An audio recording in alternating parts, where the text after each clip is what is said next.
জেলা নির্বাচন আধিকারিক বা নির্বাচন কার্যালয়ের চূড়ান্ত গাফিলতি এবং অপদার্থতার একটা কথা সামনে এসছে।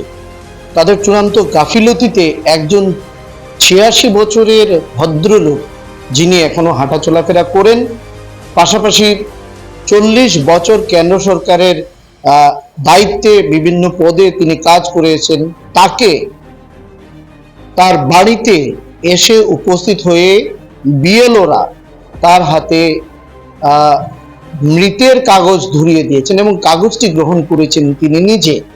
গতকাল ভোট দিতে গিয়েছিলেন তিনি, তাকে ভোট দিতে দেওয়া হয়নি। প্রিসাইডিং অফিসার তাকে ভোট দিতে দস্তুর মতো লিখিত কাগজে মানে লিখিত বয়ান লিখে তারপরে তাকে ভোট দিতে দেননি। তিনি পুষ্পবিহার লেনের নীতিশ রঞ্জন ভট্টাচার্য। এই এলাকার মানুষ এ নিয়ে তীব্র ক্ষোভ দেখা দিয়েছে। গোটা ঘটনাটি নিয়ে চূড়ান্ত অপমান বোধ করছেন তিনি, কারণ যে ঘটনাটা ঘটেছে, একজন জীবিত মানুষকে এভাবে হেনস্থা করা, মানসিকভাবে অপমান করা কোনোভাবেই তারা মেনে নিতে পারছেন না। এই মুহূর্তে আমি তার বাড়িতে দাঁড়িয়ে রয়েছি এবং প্রথমে তার বক্তব্য জানবো, আমরা নীতিশবাবুর বক্তব্য জানবো, তার পরিবারের সদস্যরা কি বলছেন সেটাও জানবো, এবং পাড়াপড়শি যারা রয়েছেন তারা কি বলছেন সেটাও জানবো। এই নিয়ে গোটা এলাকায় দেখতে পেয়েছি আমরা, পুষ্পবিহার লেন যে গলিতে তিনি থাকেন সেখানে কিন্তু মারাত্মকভাবে এই ঘটনাটি নিয়ে একটা চাঞ্চল্য বিরাজ করছে। পাশাপাশি মেহেরপুর অঞ্চলেও আমরা দেখতে পেয়েছি, মেহেরপুর অঞ্চলের বড় অংশ যারা যথেষ্ট তিনি সম্ভ্রান্ত পরিবারের লোক, তিনি যে কাজ করেছেন, যে এখানের স্থায়ী বাসিন্দা হিসাবে যথেষ্ট সম্মান রয়েছে তার, এমত অবস্থায় তাকে অপদস্থ করার তারা কিন্তু কোনোভাবেই মেনে নিতে পারছে না। বর্ষীরা তারা নিজেদেরকে অপমানিত বোধ করছেন ইলেকশন কমিশন অফ ইন্ডিয়ার জেলার যে কার্যালয় বা নির্বাচনী যারা কার্যালয়ে জড়িত ছিলেন তাদের এই কাণ্ডে। আমরা নীতিশবাবুর সঙ্গে কথা বলবো এবং প্রথমে গতকাল ভোট দিতে যাওয়ার পর কি হয়েছিল সেটাও আমরা জানবো। গতকাল তো আপনি ভোট দিতে গিয়েছিলেন, তারপর কি হয়েছিল ঘটনাটা একটু? কি হয়, ওই যে প্রিসাইডিং অফিসার বলো যে আপনাকে দেওয়া যাবে না, কারণ এটা আপনার ডিলিট করে দিয়েছে আপনার নামটা, আপনার লিখে দেন। তখন একটা কাগজ লিখে দিলেন, বললেন যে ঠিক আছে আপনি যে চেষ্টা করুন এটা ঠিক করা যায় কিনা। কিছু বলেন। আপনি অনুরোধ করেছিলেন ভোটটা দেওয়ার জন্য, কারণ আপনার তো ভোটার তালিকায় নাম রয়েছে, এই তো আপনার ভোটার আইডি কার্ড, এই যে ভোটার আইডি কার্ড পর্যন্ত রয়েছে তার, আপনি সেটা দেখানোর পর কি বলছেন তারা? এখানে তো দেখে নাম সাম লিখলো আর কি,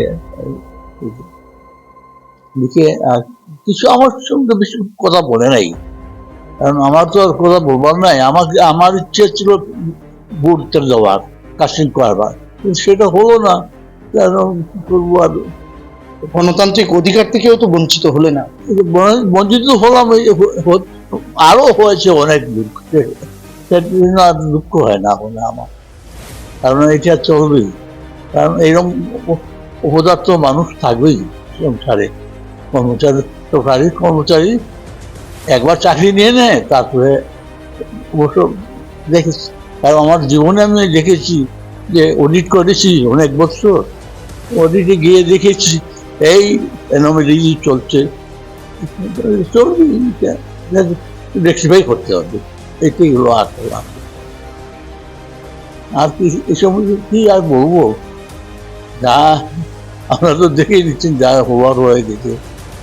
আমার যা বড়ই কষ্ট লাগছে যে কিভাবে আমার নামটা ডিলিট করে দিল। শুধু ডিলিট নয়, এক্সপায়ার করে দিচ্ছে। হাসি হচ্ছে যে জীবিত মানুষকে মৃত করে দিল সামনে। সেদিন যখন এই কাগজ নিয়ে এসেছিল, এক্সপায়ার্ড কাগজ নিয়ে এসেছিল, সেটা আপনি গ্রহণ করেছেন?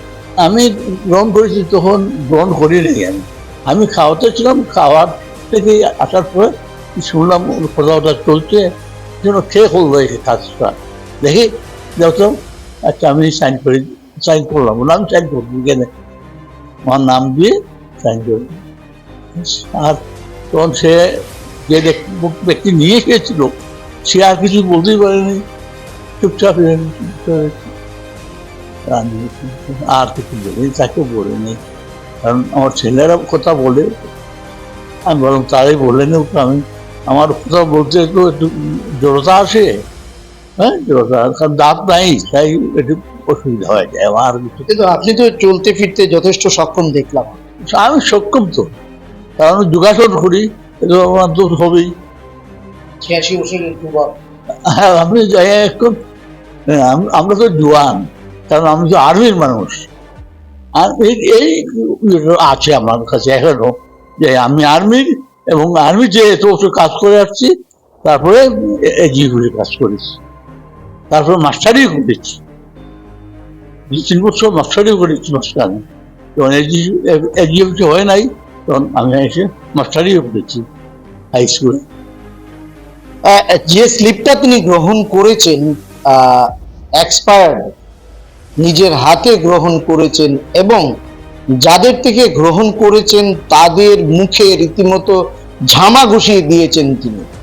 তার যে অপমান, সেই অপমানের প্রতিবাদে তাদের মুখে, তাদের কর্তব্য, তাদের গাফিলতির মুখে তারা কিন্তু তিনি রীতিমতো ঝামা ঘষে দিয়েছেন, ঘষে প্রতিবাদ করেছেন। তিনি সঠিক কাজ করেছেন বলবো।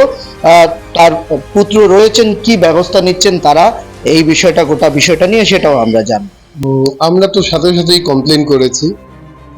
ওই ইলেকশন কমিশনের যে ওয়েবসাইট আছে, কমপ্লেন করেছি, কিন্তু কমপ্লেন সিস্টেম যেটা আমি ফিল করলাম, ইটস কমপ্লিট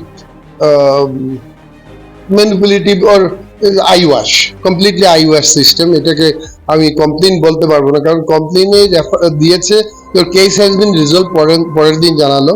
তারপর এইটার রেফারেন্স গিয়ে চেক করে দেখলাম, বললো যে ভোটার কে রিকোয়েস্ট করছে ইলেকশন কমিশনারে এনি ওয়ার্কিং ডেজে যাওয়ার জন্য, যে একটা ইমপ্র্যাকটিক্যাল যেটা অ্যানালাইসিস ছাড়া ওরা রিজলভ করে আমার কাছে লাগলো। তো এই কমপ্লেনে গিয়ে যখন কিছু হবে না, তো ইলেকশন শেষ হোক, আমি লিগেল প্রসিডিউরে যাব, যে কারেকশন তো করতেই হবে, এটা তো আলাদা পয়েন্ট, আর লিগেলি আমি এটাকে একটা কমপ্লেন, আদার ওয়েতে কমপ্লেন দেওয়ার চেষ্টা করব, যেটা আমার কাছে অড লাগছে। কারণ ওদেরকে কমপ্লেন যেটা দিলাম, এই কমপ্লেনটা আমার কাছে ভ্যালিড, মানে জাস্টিফাইড লাগলো। এখন 86 ইয়ারের একজনকে যদি বলি অফিসে গিয়ে অ্যাবসেন্টি ভোটার, ঘরে এসে ভোট নেওয়ার কথা, এনি কেস আমার বাবা চলতে পারছেন, ভালো কথা, ওনাকে এটা রিকোয়েস্ট কোনোদিন করতে পারে না। ওদের ভুল গিয়ে রেকটিফাই নিজে করবেন অফিসে গিয়ে। আমার কাছে লজিকটা ভ্যালিড লাগছে না, মানে ওদের যে রেজলিউশন দিয়েছে, রেজলিউশনটা ভ্যালিড লাগছে না আমার। তো এইটাও আমি কমপ্লেন করব, যে ওয়েবসাইটে যে কমপ্লেন সিস্টেম, এই সিস্টেমটাকেও ঠিক করা দরকার। এই সিস্টেমের অ্যাডভান্টেজেই এই অফিসিয়াল বা যারা কাজ করছে ওরা ম্যানিপুলেশন করতে পারে। ভুলটা করছে কারণ ওরা জানে এইটার কোনো অ্যাকশন হবে না। এই ভুলটা যে করেছে বিএলএল লেভেলে বা ডাটা এন্ট্রি লেভেলে, আমি মানে দুইটাই অ্যাজাম্পশন লাগাচ্ছি, BLO collection level, data entry input level. তো ওই দুইটা লেভেলের মধ্যে ভুল একটা লেভেলে হয়েছে। এই দুইটা লেভেল ভুলের মধ্যে ওরা জানে যে কমপ্লেন করলে আলটিমেটলি কোনো সলিউশন হবে না, এই ধরনের একটা সলিউশন রিজলভ করে দিবে, রেজলিউশন দিয়ে দিবে। সেই জন্য আমার মনে হয় এইটারও একটা কমপ্লেন দরকার, যে অনলাইন ওয়েবসাইটে যেটা কমপ্লেন সিস্টেম আছে ওইটাকে প্রপার ওয়েতে জাস্টিফাই করা। একদম খাঁটি কথা বলেছেন, কারণ আমরাও দেখেছি যে একজন 86 বছরের মানুষ কিভাবে অফিসে গিয়ে সেটা কমপ্লেন করবেন। আচ্ছা, তিনি তো কাল ভোট দিতে গিয়েছিলেন, তারপর সেখানে কি হলো, কি লিখে দিলেন? না, বাবা গেলেন, যাওয়ার পর বললো যে আপনার নাম তো নাই, ডিলিট করা। এই শব্দটা বারবার আমার মুখ থেকে রিপিট করতে চাই নাই, যে পারপাসটা দিয়েছে, ইমোশনাল পয়েন্ট হোক বা আমার পয়েন্ট হোক, আমি এটা বারবার রিপিট করতে চাই না। তো ওরাই বললো, ওরাও রিপিট করতে চায়নি, প্রেসাইডিং অফিসার জেনেছেন, উনি বলতে চান না, উনি একটু পাজলড হয়েছেন, কথা বললেন অনেক জায়গায় ফোন টোন করে, তারপরে বললেন লিখে দিন। আমরা ডিমান্ড করলাম লিখে দিন, কারণ আমি প্রেজেন্ট হয়েছি আমার গণতান্ত্রিক প্রেজেন্টেশনের জন্য, তো এটা তো আমার প্রুফ রাখতে হবে। তো একটা রিটেন কাগজ লিখে দিলেন উনি, কথাটা বলে। এই কাগজের মধ্যে লিখে দিলেন যে আমি বিদ্যুৎকে পাশাপাশি অনুরোধ করবো কাগজটাকে আরেকটু কাছে থেকে দেখানোর জন্য। হ্যাঁ বলুন। তো কাগজটা লিখে দিলেন, লিখে দেওয়ার পর হয়েছে তো উনি লিখে দেওয়ার পর বাবা চলে আসলেন নিয়ে করে। একটা হ্যারাসমেন্ট তো লাগলোই, এটা অবভিয়াসলি হ্যারাসমেন্ট। আর আমার যা মনে হচ্ছে এইটার মাধ্যমে আপনাদের সাহায্যে আমি চাই এই ভুল বা এই ধরনের ভুল যেন রিপিট না হয় অন্য কোনো এইজেড পার্সন বা কম বয়সের জন্য এই রিপিটটা না হয়। এইজেড তো প্রশ্নই আসে না। তো এইটার রেকটিফিকেশন দরকার official level with help of media, help of citizen. আপনারা আইনি প্রশ্রয় যান। অবভিয়াসলি যাব। আমার মনে হয় আমার ভিউটা আমার পাড়ার সবাই, আমার পাড়াপড়শি যারা আছে সবাই একমত থাকবে, কারণ এই ধরনের অ্যাক্টিভিটিস আরো কয়েকটা নোটিশে এসেছে, এখানে আর বলতে যাচ্ছি না, পরে বলে দিব, আপনাকে বলে দিব, আপনি এটাও পাবেন যে ওরা বিএলও লেভেলে এসে ঘর থেকে অ্যাবসেন্টি ভোটারের ভোট নিয়ে যায়নি। তো এই ধরনের রেকর্ড আছে, দরকার হলে আইনি লেভেলে গেলে ওইগুলি রেফারেন্স আনবো। রেকটিফিকেশন দরকার, খুবই দরকার। অসংখ্য ধন্যবাদ আপনাকে। এবং এখানে পাড়ার কয়েকজন উপস্থিত হয়েছেন, আমরা তাদের থেকে তাদের প্রতিক্রিয়াও জানবো, তারা কি বলছেন। দাদা আপনার নাম? হ্যাঁ, আমার নাম অরূপ দত্ত। কি বলবেন? আমরা প্রতিবেশী হিসেবে আমরা খুবই মর্মাহত যে আমাদের খুবই পরিচিত এবং স্বনামধন্য বয়স্ক ব্যক্তি, উনি যে যে সামরিক বিভাগে কাজ করেছেন, তারপর অন্যান্য বিভাগেও কাজ করেছেন, 3টা বিভাগে, তারপর ওনার নাম কি করে ডিলিট করা হলো, এটা নিয়ে আমরা খুবই মর্মাহত।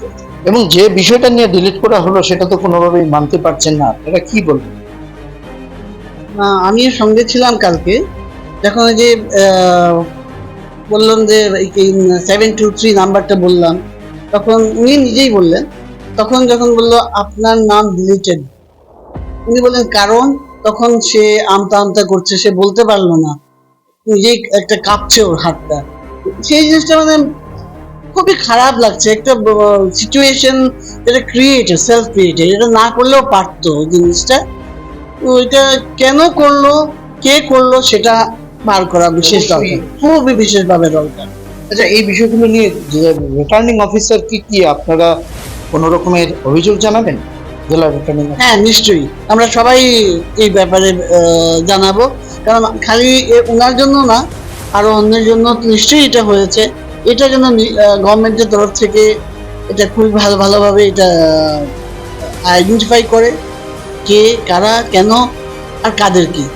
আমরা জানবো, কারণ এই বিএলও যারা রয়েছেন তারা আমরা দেখেছি অনেকাংশেই কিন্তু প্রতিটি বাড়িতে বাড়িতে গিয়ে যেখানে যাচাই করার কথা, তারা কিন্তু সেভাবে ঠিক সেই রকমের যাচাই করেনি। এই প্রশ্নটা আমি জানবো, আরেকজন রয়েছেন তার থেকে, তারই পুত্র, নীতিশবাবুর পুত্র। বিএলও কোনোদিন আপনাদের বাড়িতে এসে আপনাদের কোনো এই যে নাম নথিভুক্ত করার যে বিষয়গুলো রয়েছে সেগুলো কি যাচাই করেছিলেন? না, বিএলও কখনোই আসেননি। সেদিন যখন ওই ভুল ডাটাগুলো দিতে এসে ভোটার স্লিপটা দিতে এসেছিলেন, তখন আমরা বুঝতে পারিনি বিএলও, কারণ আই কার্ড সিস্টেম বলে কিছু নেই ওদের, দেখায়ও না। উনি নিজেকে বিএলও বলেছেন। আর উনাকে আমরা যখন কালকে আমিও গিয়েছিলাম আমার সাথে, তো সেখানে চার্জ করার পর উনি বললেন আমি করিনি, আমার আগে যে ছিল সে করেছে। না, প্রশ্নটা করছিলাম যে বিএলও আগে, যারা বিএলও আগে, এখন বর্তমান অতীত এগুলো না, নির্বাচনের প্রক্রিয়া চলাকালীন ভোটার তালিকা, ভোটার স্লিপ দেওয়া ইত্যাদি বিভিন্ন একটা লম্বা প্রসেস থাকে। সেই সময় বিএলওরা বাড়ি বাড়িতে গিয়ে উপস্থিত হয়ে তাদের নাম যাচাই ইত্যাদি করে থাকেন। তো এক্ষেত্রে আপনাদের বাড়িতে কি কখনো বিএলওরা এসেছিলেন বা ভোট কর্মীরা এসেছিলেন? না, এটা আমি আগেই বলেছি, এইবার কেউ আসেনি। আগে গত ইলেকশনে এসে জিজ্ঞেস করে নিয়ে যেতেন, এইবার কেউ আসেননি, এসেছেন তখনই যখন স্লিপটা দিতে এসেছে। অর্থাৎ বাড়িতে না এসেই তারা কিন্তু এই ধরনের একটা সিদ্ধান্ত নিয়েছেন। মূল বিষয়টা হলো গিয়ে কর্তব্যে যারা ছিলেন বিএলও, তাদের চূড়ান্ত গাফিলতিতে আমরা ইতিমধ্যে শিলচর শহরে আরো বিভিন্ন জায়গায় কিন্তু এই ধরনের ঘটনা সামনে এসছে। যদিও নীতিশবাবুর ঘটনাটা একটু অন্যরকম, কিন্তু কখনো কখনো অন্যান্য বাড়িগুলোতে অনেকেরই এই ধরনের নাম কাটা গেছে, কারোর বা নাম স্থানান্তর করা হয়েছে। যেমন খুশি তেমন কাজ হয়েছে এই এলাকায়। এবং এই ঘটনাটা নিয়ে পরিবারের সদস্য সহ পরিজনরা কিন্তু মোটেই খুশি নন। তাদের বক্তব্য তারা কিন্তু আইনি আশ্রয়ে যাবেন এবং রিটার্নিং অফিসারের পাশাপাশি আদালতেও যেতে তারা সাব্যস্ত করেছেন ইতিমধ্যে। শিলচর থেকে আমি পাতলু দাস, CNN 24 শিলচর।